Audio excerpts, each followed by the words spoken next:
Baseball is one of the most popular sports in Cuba. It was popularized in Cuba by Nemesio Guillot, who founded the first major baseball club in the country. It became the most played sport in the country in the 1870s, before the period of American intervention. Despite its American origin, baseball is strongly associated with Cuban nationalism, as it effectively replaced colonial Spanish sports such as bullfighting. After the Cuban Revolution, the league system in Cuba has been officially amateur. Top players are placed on the national team, earning stipends for training and playing in international competitions. History. The early years. Baseball was introduced to Cuba in the 1860s by Cuban students returning from colleges in the United States and American sailors who ported in the country. The sport spread quickly across the island nation after its introduction, with student Nemesio Guillot receiving popular credit for the game's growth in the mid-19th century. Nemesio attended Spring Hill College in Mobile, Alabama with his brother Ernesto and returned to Cuba with his brother in 1864. The two formed a baseball team in Cuba in 1868, the Havana Baseball Club. The club won a major match against the crew of an American schooner anchored at the Matanzas harbor. Soon after this, the First Cuban War of Independence against its Spanish rulers spurred Spanish authorities in 1869 to ban playing the sport in Cuba. The reasons were because Cubans began to prefer baseball to viewing bullfights, which Cubans were expected to dutifully attend as homage to the Spanish rulers in an informal cultural mandate. As such, baseball became symbolic of freedom and egalitarianism to the Cuban people. The ban also prompted Esteban Bethlan to join the semi-pro Troy Haymakers. He became the first Latin American player to play in a major league in the United States. Bethlan started playing baseball for the Fordham Rose Hill Baseball Club while attending Fordham University. After that, he played for the Unions of Morrisania, a New York City team. Bethlan played for the Haymakers until 1862. In 1861, it joined the National Association. The first official match in Cuba took place in Pueblo Nuevo, Matanzas, at the Palma del Junco, December 27, 1874. It was between Club Matanzas and Club Havana, the latter winning 51-9 in 9 innings. Cuban baseball is organized. In late 1878, the Cuban League was founded. At its inception, the league consisted of 3 teams: Almendez, Havana, and Matanzas. Every team played the other 2 teams 4 times each. The first game was played on December 29, 1878, with Havana defeating Almendez 21-20. Havana, under team captain Bethlan, went undefeated in the inaugural season and won the championship. The teams were composed amateurs and were all white. However, professionalism gradually took hold as teams bid on players to pry them from the rivals. Cuban baseball becomes international. The Spanish-American War brought increased opportunities to play against top teams from the United States. Also, the Cuban League admitted black players beginning in 1900. Soon many of the best players from the Northern American Negro Leagues were playing on integrated teams in Cuba. Beginning in 1908, Cuban teams scored a number of successes in competition against Major League Baseball teams, behind outstanding players such as pitcher Jose Mendez and outfielder Cristobal Torriente. By the 1920s, the level of play in the Cuban League was superb, as Negro League stars like Oscar Charleston and John Henry Lloyd spent the winters playing in Cuba. In 1899, the All-Cubans, consisting of Cuban League professional players, were the first Latin American team to tour the United States. The team returned in 1902–05, exposing white Cuban players to U.S. Major League and Minor League scouts, and introducing black Cuban players to competition against the Negro Leagues.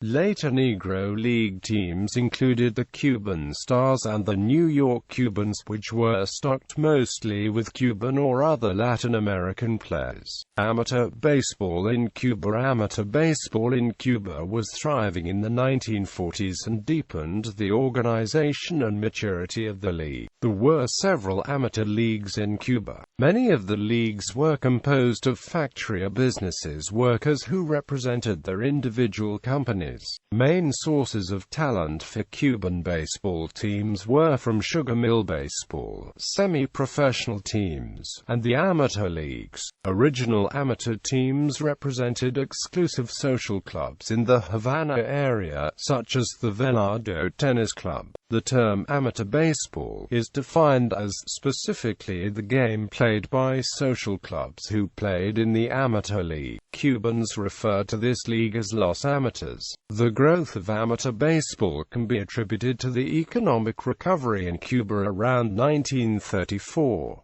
In 1934 there were only 6 teams, but by 1940 that grew to 18. In 1954 amateur Dominican baseball became better organized, respected abroad, and very structured, which led professional clubs to draw young talent from the ingenious leagues in cities throughout Cuba. Leagues which talented players were recruited from consisted of clever and unique ball players. The removal of some of the talented players in the league only slightly impacted the amateur leagues in Cuban cities. The young and talented team players who remained in the leagues gained physical strength by participating in the amateur games. Amateur leagues were the heart and soul of Cuban baseball. The desire to throw, catch and hit a baseball was ingrained in young Cuban amateur players. The leagues in Cuba participated in several championship tournaments.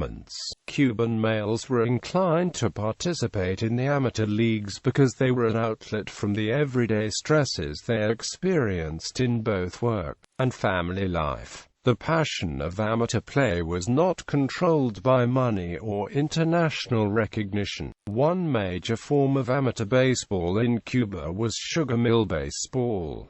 Sugar mill baseball was popularized in the early 1950s. This group of amateurs consisted mainly of players who were originally workers at the sugar mill. It was often loosely organized and regionally established. Each team represented a different sugar mill and they would compete against one another. Games were generally played on Sunday and holidays in order to leave weekdays reserved for field work. Players in the league used sugar mill ball as an escape from the harsh working conditions of the mill. During the golden age of Cuban League, sugar mill baseball was one of the most important producers of talent. In Cuba's amateur baseball leagues, some of the greatest moments and players the game has ever produced on the island can be found, along with a high level of unconcealed iniquity. Until 1959, blacks were excluded from the amateur leagues. Segregation is traced back to the start of the 20th century, when disagreement among players regarding the professionalization of the game led to a split. The amateur game was the origin of the segregation and remained a sport played among exclusive social clubs and factory workers. Membership in these clubs were restricted to whites. Therefore, blacks were excluded from amateur baseball and had to play for the semi-professional teams. Whether the whites-only policy was a direct consequence of American influence on upper-class Cubans or was a retention from colonial times is difficult to determine. The growth of education in Cuba led to the decline of amateur baseball. As the players became more educated, they attempted to bypass the amateur level of ball and head straight for the professional leagues. The amateur leagues did not provide players with a large financial income. As players became more aware of the opportunities of the professional leagues, they aspired to gain recognition as ball players and joined the professional leagues. Opportunities the professional leagues offered players gave them the option of playing for U.S. teams and making more money. In amateur baseball fields, the home plates are made of wood. The fields are not in very good shape. The grandstands present at amateur baseball fields are protected by chicken wire and rarely painted. The maximum occupancy for a grandstand is 300 fans. Generally, the stands are full and often fans will stand on the sidelines to watch the games. The stands at amateur games are filled with cane cutters and factory workers looking to enjoy life after a hard day's work in the fields. On the field, the Cuban game has a few quirks, but it closely resembles American baseball in both style and level of accomplishment. Today, amateur baseball remains an outlet from a hard day's work in the fields and is still played by cane workers. In 1960s, the government abolished all professional sports on the island. Sports were viewed as opposing the principles of the revolution. With this thought in mind, the ideas of sport were altered to better coincide with the ideology of the revolution. To reshape baseball was a difficult task. The idea of tradition had to be demolished and rebuilt. Rewriting Cuban baseball history by connecting the president to the glory years of the amateur leagues began to take shape and reflect revolutionary ideas. From then on, baseball and sports in Cuba were meant to encourage cooperation among nations, represent national pride, and promote fitness and military preparedness. Through sports, Cubans were able to feel personally involved in the nation-building, socialization, and political integration of the revolution. Fidel Castro said, "We can say that our athletes are the children of our revolution and, at the same time, the standard-bearers of that same revolution." Quote. In 1960, after the abolishment of all professional sports, fans shifted the focus to the amateur leagues. In the 1960s, once amateur baseball became the main focus, there was a strong desire to play and participate in sports. Cuban baseball shed its commercial skin and sought out to advance the social and political aims of the revolution via sport. The organization of the game and role baseball led in society was transformed. Changes were revolutionary and discrimination in amateur baseball was abolished. The reorganization of baseball after 1961, the durability and expansion of the structure of baseball, construction of new stadiums, and the production of players are all significant results the revolution had on Cuban sports. The island has remained the powerhouse of world amateur baseball since then. Baseball in post-revolutionary Cuba. In 1959, the Cuban Revolution ushered in fundamental changes in how Cuban baseball was organized. The revolutionary government made baseball a symbol of excellence and used it to encourage nationalism. Shortly after the revolution, victorious guerrilla leaders demonstrated the Cuban spirit by engaging in exhibition baseball games that included symbolic gestures, reinforcing the notion that baseball would be an integral component of post-revolution Cuba. In 1961, the Cuban government replaced the former professional baseball system with new amateur baseball leagues, most prominent among them the Cuban National Series. The reorganization aimed to organize the sport based on a socialist model of sports driven by national ideals rather than money. Revolutionary officials believed that under capitalism sport is corrupted by the profit motive. The perversion of sport was believed to result in the exploitation of the masses. The shift from a professional to amateur system was preceded by the introduction of the Institute for Sports, Physical Education and Recreation. The Cuban government made success in sports competitions a primary goal in the hopes that international sports triumphs could draw positive attention to the Cuban Revolution. In addition to displaying Cuba's leadership to third world countries, this would give Cubans themselves a sense of pride and feelings of nationalism for the revolution. It was seen as a way of enhancing the revolutionary government's legitimacy. Sports participation in Cuba was also universalized and thus made an essential component of revolutionary activity. The term coined to describe such a process was masividad, and sports served the purpose to not only educate and train the Cuban people, but also to allow them yet another opportunity to fit in an egalitarian society that conformed to the very principles of the revolution. The Cuban people also became healthier due to the participation in sporting-related activities, especially those that promoted physical education. Most Cuban sports facilities and the equipment they possess are adequate and meet the needs of the people as thoroughly as possible. INDER has branches at the municipal, provincial and community level and is ultimately responsible for the delivery of all sport and physical education functions, and the coordination of all sport-related systems,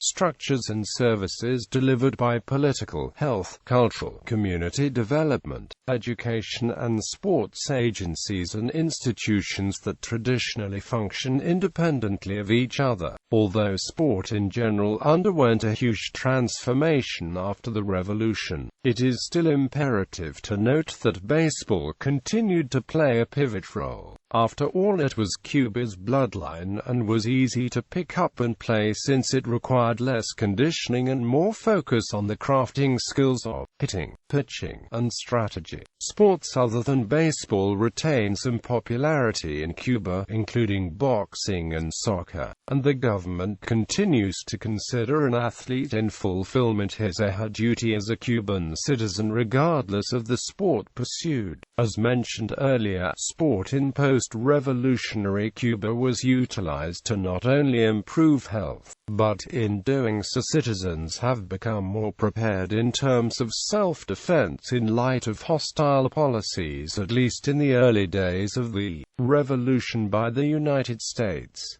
Baseball, like all other sports in Cuba, was also utilized for political ends. For instance, Cuba has allowed for the Cuban national baseball team to play in countries abroad such as Nicaragua to benefit flood victims and in Japan as a symbolic gesture to express goodwill for a strong trading partner. Such assistance by Cuba underlies its commitment to socialist internationalism, which still to this day sees a bevy of Cuban sports specialists training and instructing abroad citizens of other nations. Everything has seemingly been positive, however not everything went as planned. Since the professional system was abolished in favor of amateur leagues, players were not paid as extravagantly as they once were. One report found that most baseball stars made less than $2,000 annually and that all players would receive sports leave pay at the same rate they would get from their off-season jobs as professionals, sports coaches, craftsmen, etc. The situation would get worse in the early 1990s after the collapse of the Soviet Union in 1991, which was Cuba's main trading partner. This led many players to defect to the United States due to deteriorating economic conditions. Amidst such action, even Fidel Castro admitted himself that it's hard to prevent the baseball stars from defecting. He would later proclaim, "If you have to compete against $6 million versus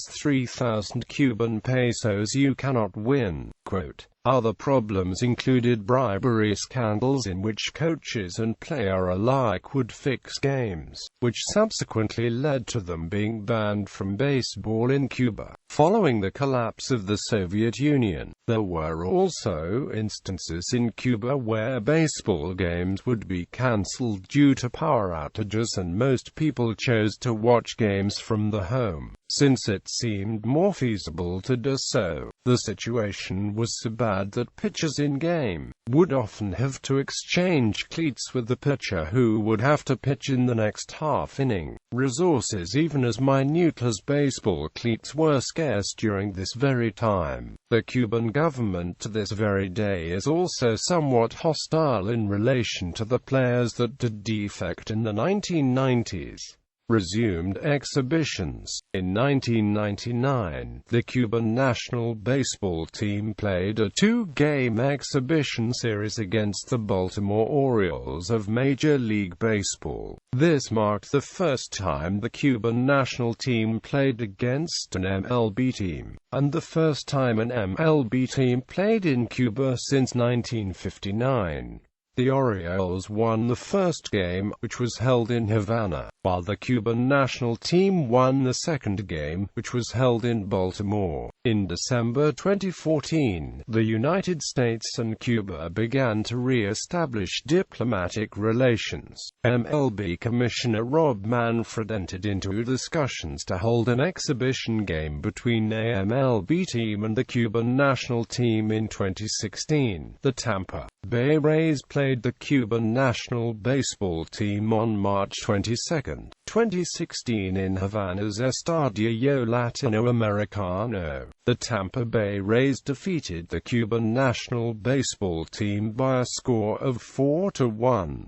The game was attended by U.S. President Barack Obama, Cuban President Raul Castro, and Rachel Robinson, the widow of Jackie Robinson. Bibliography: Bjorkman, Peter C. Baseball with a Latin Beat, A History of the Latin American Game.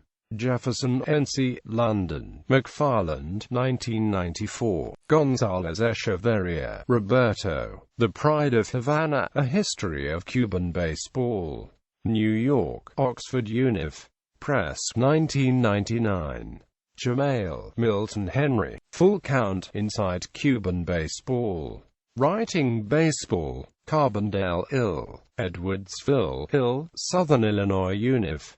Press, 2000. Klein, Alan M. Sugarball, The American Game, The Dominican Dream.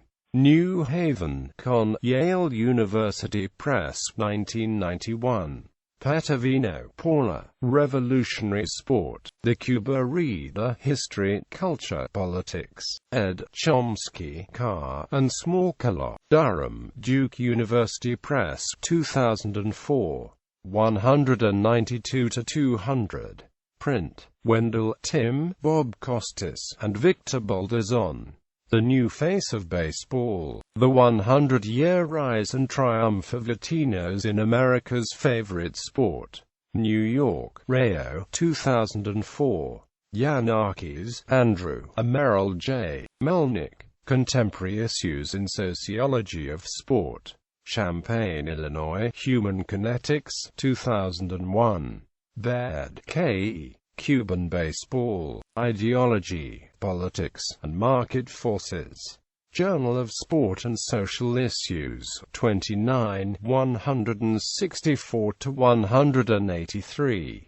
Bjorkman, Peter. Diamonds Around the Globe. Greenwood Press, 2005. Print. Brown, Bruce. Cuban Baseball. The Atlantic Monthly, 253, 109-114. Carter, Thomas F. New Rules to the Old Game. Cuban Sport and State Legitimacy in the Post-Soviet Era. Identities 15.2, 194-215.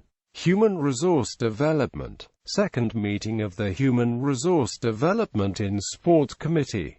Report is 19-23 March 2003, 1-12. Jamail, Milton. Full Count Inside Cuban Baseball.